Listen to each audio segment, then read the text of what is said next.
Assalomu alaykum hurmatli televizor ko'rguvchilar. Uyg'ur televiziyasining kundalik xabarlarini ko'rishinglarni qarshi olamiz. Aholi komitetleri Xitoyning Uyg'urlarni kontrol qilishida xalqaro rol o'ynamoqda. Amerika Kengash palata a'zosi Hong Kongning soqchi davlatiga aylanib ketish xavfi mavjud dedi.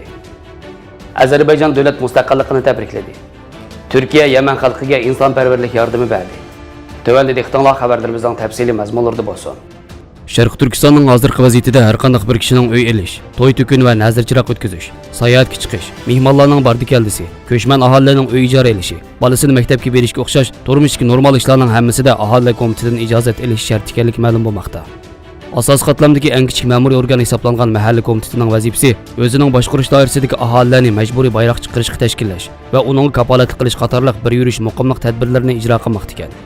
Yaqında ijtimoiy taratqularda tarqalgan Qashqar davlat bag'izliq aholi komitetining atalmish ishni yetkazish va oltini bayon qilish nomli Xitoycha va Uyg'urcha ikki tildagi o'qitirish oshkorlangan bo'lib, mahalla komitetlarining asosiy vazifasi mahallaning muqimligiga kapolatlik qilishdan, yanada konkretlashib Xitoyning lager siyosatining unumli yurishiga kapolatlik qilishda moslashib bo'layotganligi ko'rsatilgan. Yaqında Amerikaga borgan lager shohidi Zumrat Davud Xitoy hukumatining mahalla komitetlari orqali aholilarni boshqarish tizimining oldi bilan atalmish ishni yetkazish, oltini bayon qilish nomli o'qitirishda deyilganlarni dal mahalla komitetidagi davlat ma'murlarining har dushanba kunidagi bayroq chiqarishda ommaga yetkazganligi. Undan boshqa o'z tavasidagi aholilarga shu yetkazgan siyosat va tadbirlarni o'zlashtirib, maqola yozib topshirish kerakligi. Har haftada bayroq chiqarib bo'lgandan keyin navbatlashib bir qancha kishi maqolasini o'qib berishga chaqirganligini bildirgan. Aholi komitetilaridagi xodimlar yaqinqi 2 yilda hassalab ko'paytirilgandan sirt, ularga berilgan huquq darajasi zo'raygan va kuchaytirilgan. Kishilar aholi komitetining ruxsatsiz hech ish bajarolmaydigan holga kelib qolgan. Aholi komitetidagilarning kundalik mashg'ulotlari asosiy aholilarni majburiy qilib bayroq chiqarish marosimida qatnashtirish, yo'qlama qilish, qizil naqsha va xorlarni etqizish, kishilarni qizil bayroq qasam berishga o'rlashtirish qatorliq kishilarni bekor qo'ymaslik uchun behuda avara qilgan ishlarga o'rlashtirib, lager siyosati boshlangandan buyon mahalla komitet xodimlari kishilarning uylariga kunda qarorlik kirib boshqarish, siyosatlarni yetkazish, undidor to'p qurish orqali yo'qlama qilib turish qatorliq ishlarni kun tartibga kirgizgan.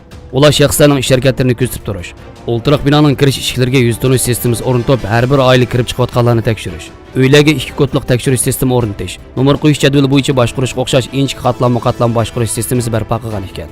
Aholi komitetlarining aholilarning ahvolidan boshqa, ularning ijtimoiy munosabat doirasini tafsil egallab, har xil jadvallar orqali davomli kishilarning uchurlarini yengilab turish, haddidan oshgan kontrollik va nazorat sistemasi, kech kunduz demay tuyuqsiz tekshirib, tahdid paydo qilish ishlari aholilarni qattiq bezor qilib, ularning kundalik normal turmushini va aromini buzib, psixologiyasiga og'ir besimlarni olib kelmoqda ekan.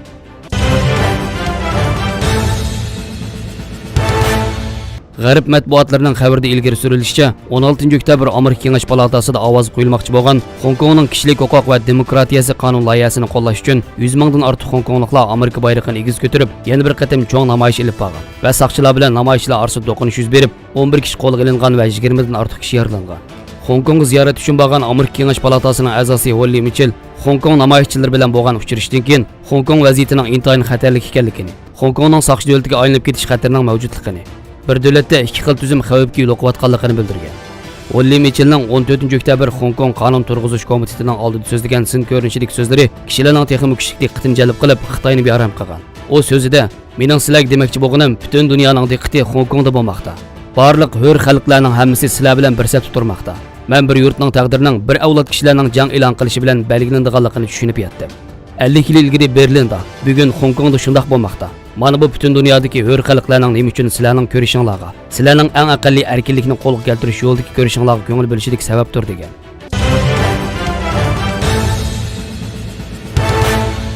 Bir 1918 yili 28 may kuni Mahmad Emin Rasulzodeh rahbarligidagi Milliy shuro tarafidan davlat mustaqillik e'lon qilib, 2 yil o'tgandan keyin sobiq Sovet ittifoqi tarafidan ishg'ol qilingan Ozarbayjon 1991 yili 18 oktyabr kuni qaytadan mustaqil davlat sifatida tarix sahnasiga izlar qoldi.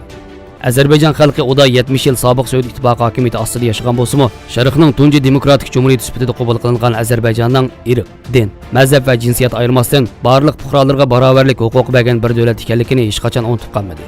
Sobiq Sovet ittifoqi armiyasi 1990 yili 20 yanvar kuni Baku va boshqa viloyatlarda ayol bola demasdan yurgizgan qatl-am Ozarbayjon xalqining sobiq Sovet ittifoqi hukumatiga bo'lgan ishonchisini yo'qotib, davlatning mustaqil bo'lish bosqichini tezlatgan.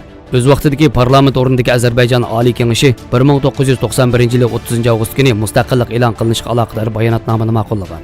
1991 yılı sentabrda sobiq Sovet ittifoqidan ayrilib, mustaqillik e'lon qilinish to'g'riliq yig'inlar chaqirilib, Oliy Kengash tarafidan 18 oktyabr kuni Ozarbayjon Cumhuriyati davlat mustaqillik haqida asos qonun ahdinomasining ko'p sonliqning ovoz berishi bilan ma'qullagan. Bu bayonnoma orqali sobiq Sovet ittifoqi ishg'olchi deb qaraldi va Ozarbayjonning 1918 yili qurilgan jumhuriyatning varisi ekanligi jakarlandi. Ozarbayjonda 1992 yildan buyon har yil 18 oktyabr kuni milliy bayram sifatida tabriklanib kelmoqda.